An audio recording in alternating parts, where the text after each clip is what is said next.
The Galactic Council, a dominant coalition of advanced species, ruled the galaxy with an iron grip. It wasn't an outright dictatorship, but the system they had created was clear. Weaker species paid tribute to ensure their continued existence. This tribute came in the form of resources, technology, or labor, whatever was deemed valuable. In return, the Council provided protection. Protection from what, exactly, was never clear, but the underlying threat always hung in the air like a dark cloud. Those who didn't comply risked not just sanctions, but eradication. Most species understood that this was the natural order of things. The Galactic Council ruled, and others submitted. Over the centuries, species after species fell in line. The Villari had offered their abundant minerals. The Ralker, with their superior engineering, had surrendered key technologies. Others gave up people, young, able-bodied workers, shipped across the stars to serve the Council's endless projects. It was the way of things, and resistance was considered futile. Why fight what was inevitable? The Council, a collection of beings from the most powerful civilizations in the galaxy, held the upper hand in every way imaginable. Their fleets could wipe out entire planets with ease, their technologies centuries ahead of what any lesser species could dream of. To defy them was to invite destruction. And now, Earth, humanity, had reached a point where the Council's gaze had fallen upon them. They were a young civilization, only just starting to explore the stars. They had shown promise, yes, but in the grand scheme of things, they were a blip, a curiosity. Like a child who had wandered into a room full of seasoned warriors, humanity was perceived as naive, inexperienced, and most of all, vulnerable. To the Council, this was just another routine operation. They had dealt with hundreds of civilizations before, and humanity would be no different. The official demand came swiftly. A galactic envoy arrived in Earth's orbit, transmitting the terms directly to the Terran government. The message was polite, diplomatic even, but the intent was clear. Humanity was expected to give something of value to the Council. Whether it was their technology, resources, or people didn't matter much to the Council, but tribute had to be paid. It was a reasonable request, framed as a way to ensure humanity's place in the wider galactic community. The Council's protection would, of course, come at a price, but it was a price that others had gladly paid. Surely, humanity would understand. But to the humans on Earth, the message was anything but reasonable. Behind closed doors, government officials, military leaders, and diplomats gathered to discuss their options. There was no denying that the Galactic Council's power far surpassed their own. Earth's technology, though rapidly advancing, was nothing compared to the massive star fleets and advanced weaponry the Council controlled. The resources they had were minuscule compared to the vast wealth of other planets. And yet, the demand wasn't just seen as a threat, it was seen as an insult. For many, the instinctive reaction was fear. They were up against a coalition of species that had dominated the galaxy for eons. To refuse could lead to the total destruction of Earth. Some argued that survival was the most important thing, and that paying tribute, whether it was in the form of rare earth minerals, advanced technology, or even human labor, was a necessary evil. It would buy humanity time, allow them to live and grow in the shadows, just as other species had done. But there were others, like Admiral Sarah Kent, who saw the demand differently. For Kent, this wasn't just about survival, it was about dignity, about standing up for what humanity represented. To her, paying tribute wasn't just about giving up resources, it was about submitting to a system that saw them as weak, insignificant. If we give in now, Kent argued in a heated meeting, we will always be seen as lesser. They'll keep coming back, and every time, we'll lose a little more of ourselves. We'll lose what makes us human. Alexander Graves, one of Earth's most skilled diplomats, shared Kent's sentiment. He had seen how other civilizations bowed to the Council's demands, and in each case, they had lost their identity.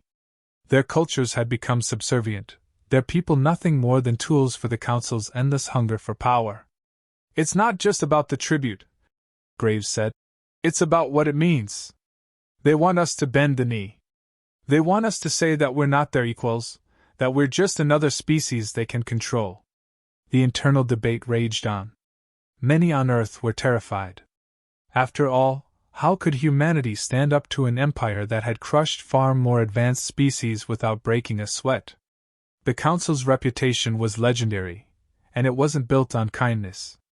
But there was a growing sense of defiance among Earth's leaders. It wasn't just about pride, it was about something deeper. Humans had always been stubborn, always unwilling to be told what to do. They had fought their own wars for freedom, endured hardships, and built a civilization on their own terms. To give in now, to bow to the Council, would mean erasing centuries of progress, of identity. As the days passed, a decision was reached. Earth would not give in. They would not pay tribute. The consequences were unknown, but humanity was ready to face them, whatever they might be. The reply was prepared, short and simple, but carrying the weight of a civilization that refused to be pushed into submission. The Galactic Council had expected compliance, like they always did. But humanity had never been one to follow the expected path. The message was sent. Earth had made its choice. The Galactic Council, a congregation of the most powerful civilizations in the galaxy, sat in their massive hall, waiting for what they believed would be a routine matter. Their demand had been sent. Humanity, a fledgling, barely space-faring species, was expected to offer tribute, just as hundreds before them had done. The Council members, ancient and confident, exchanged words as they awaited Earth's response. It was more a formality than anything. For centuries, no species had dared to defy the Council's authority. It was inconceivable that the humans would be any different. At the forefront of the Council sat the Kvani emissary, a towering figure from a race known for its relentless conquest and subjugation. The Kvani had conquered more systems than most civilizations could name, and they did so with efficiency and cruelty. Their emissary smirked as the discussion shifted to Earth. "Humans," he growled, his voice low and disdainful. "They're a curious breed, aren't they? So full of pride yet so fragile." He glanced at the Zendar representative, another species of the galactic elite. "I suppose they'll offer us their mineral reserves. Or perhaps they're young, eager to serve." The Zendar counselor, draped in shimmering silks and known for their cunning, laughed softly. "They're new to the stars. They'll offer what little they have, hoping it's enough to appease us." His eyes narrowed with amusement. "Maybe they'll beg. I do enjoy when they beg." The council chamber was filled with a sense of smug superiority. Earth was small. Humanity was nothing. The response they awaited would only confirm what they already believed, that the council's power was absolute, and no species, however bold, could stand against it. It was a waiting game now, the inevitable submission of another insignificant world. A holographic display flickered to life, and the human representative appeared. Whether it was Admiral Sarah Kent, Alexander Graves, or another figure of equal stature, it didn't matter. To the council, this was simply another emissary from a lesser world, about to kneel before the might of the galaxy's true rulers. The room fell quiet as the representative began to speak.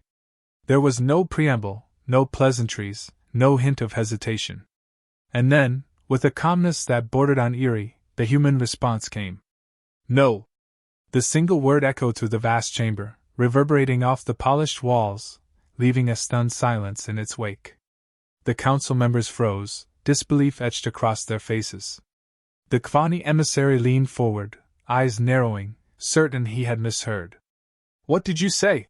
he growled, voice dripping with venom.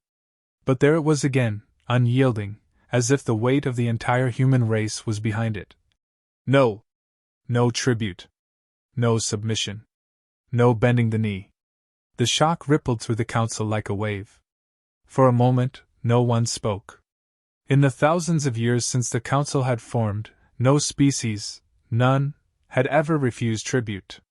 It was unheard of. The Kvani's eyes blazed with fury, his fists clenching as he looked at the human representative with a mixture of disbelief and rage. "This is insolence," he roared. "This is madness. You dare to refuse us?"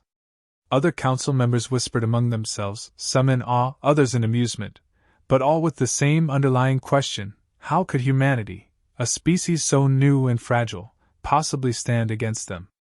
The Zendar counselor leaned back in his seat, his sharp eyes gleaming with curiosity. Interesting, he murmured, though he couldn't hide his smirk. It seems the humans have a death wish. But the human representative did not waver. There was no apology, no fear in their voice. We will not pay tribute, the human declared. We will not be subjugated. Humanity stands for freedom, and we will not trade that freedom for the illusion of peace. The words carried weight, and for the first time, the council began to feel it, the defiance, the unshakable will of a species that had faced countless struggles and yet, time and time again, had refused to break. The Kvani snarled, slamming his fist onto the table. Do you have any idea what you're doing? We could crush you, obliterate your world and leave no trace of your kind. Your defiance is meaningless. But humanity's representative remained calm, almost serene in their response. If you seek war, we will fight. If you seek to destroy us, we will resist. But we will not give you tribute. We will not cower before your threats. The council chamber erupted in chaos. Some members, like the Kvani, were livid, demanding immediate retaliation. We must destroy them, the emissary growled. Make an example of their insolence. No species can be allowed to defy the council in this way. Others, like the Zendar, were more amused. Let them have their defiance, the counselor purred. It will be short-lived. They'll see sense soon enough. No one resists for long. But there were murmurs from the edges of the council chamber, whispers among the less vocal species who had long paid their tributes in silence. Some of them watched the humans with something akin to admiration. They had never imagined saying no to the council. It was unthinkable. But now, seeing humanity's boldness, their refusal to bow, something stirred within them. Could it be possible? In the midst of the clamor, the human representatives stood their ground. There was no fear, no sign of regret in their posture. They had come knowing full well the risks, knowing that they could face annihilation at the hands of the council. But to them, it didn't matter. What mattered was that humanity had chosen to stand tall, to refuse oppression, to send a message not just to the council, but to every species watching from the shadows. The Kvani emissary, still seething with fury, pointed a clawed finger at the hologram. You will regret this, he hissed. You will regret defying us. But humanity's representative, without flinching, replied, Perhaps. But we would rather face our end standing free than live under the weight of your demands. That is our answer. And with that, the transmission ended, leaving the council in stunned silence once more. Humanity had made their choice. And the galaxy would never be the same again. The Galactic Council convened once more, but this time, the air was thick with tension. The councilors, now less arrogant and more calculated, debated humanity's fate. The Kvani emissary was predictably furious, pushing for immediate action. His voice thundered through the chamber, demanding blood. They've insulted us. No species dares refuse the council. This ends now. We strike at the heart of Earth. Wipe them from existence. Other members were more cautious. The Zendar representative raised a hand, his sharp features tense. A war with humanity could destabilize the entire galaxy. Their defiance, while reckless, may have broader consequences if we're not careful. Do we really want to risk sparking rebellion among the lesser species? They've been watching. The council's debate raged.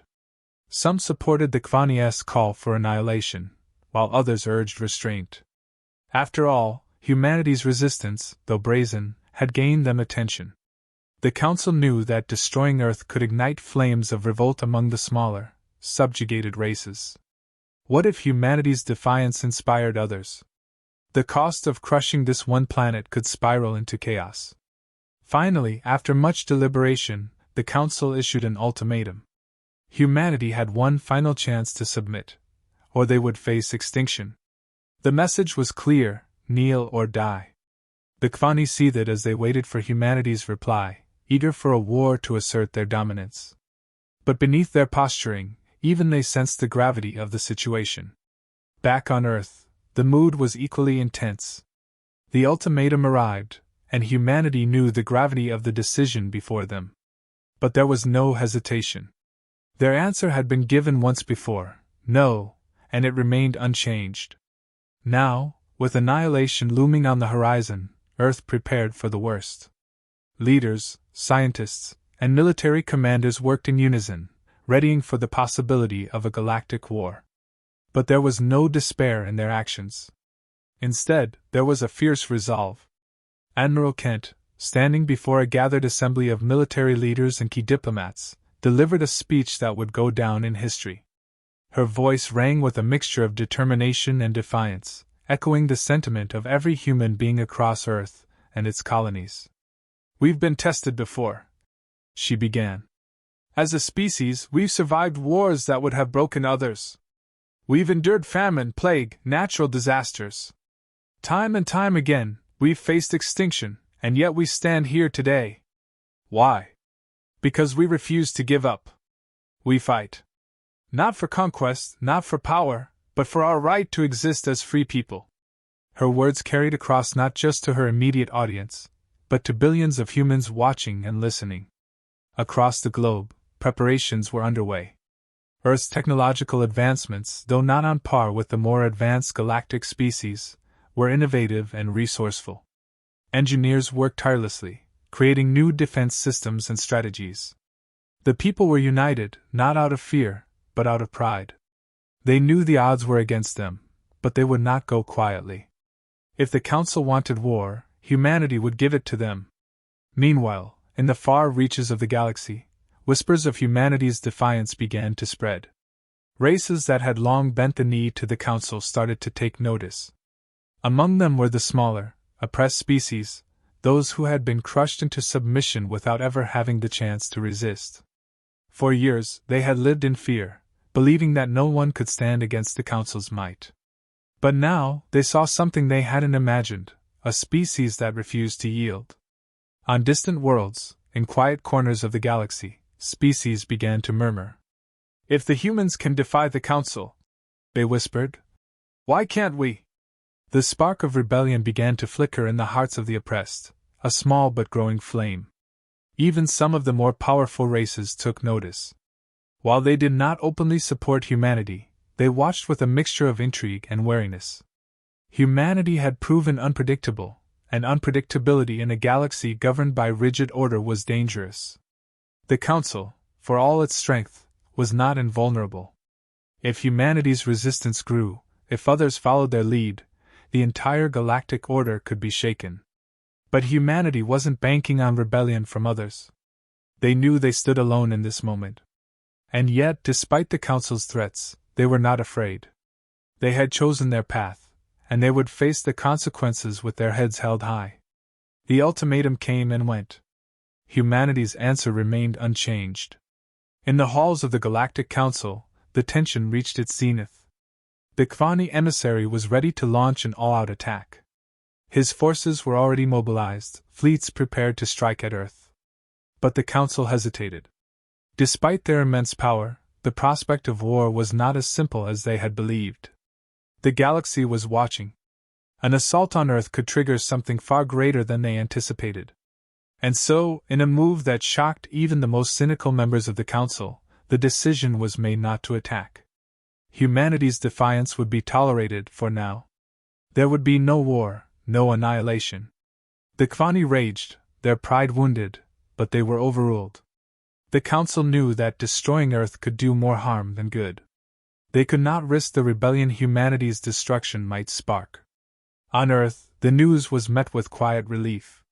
The threat of war still loomed, but for now, humanity had survived. More importantly, they had proven their point. They would not be subjugated. They would not kneel. But the story did not end there. Humanity's defiance had rippled across the galaxy. Other species, once cowed into submission, began to find their courage. The Villari, a species previously saved by humans in another crisis, formally pledged their alliance to Earth. Their loyalty was unwavering, and they stood ready to fight alongside humanity if the time ever came. The Council may not have attacked, but tensions remained high. Humanity had not just survived, they had inspired a movement. And so, humanity's legacy was cemented. They had stood tall in the face of overwhelming odds, refusing to bend even when destruction seemed inevitable. They had proven that power was not just about technology or military might.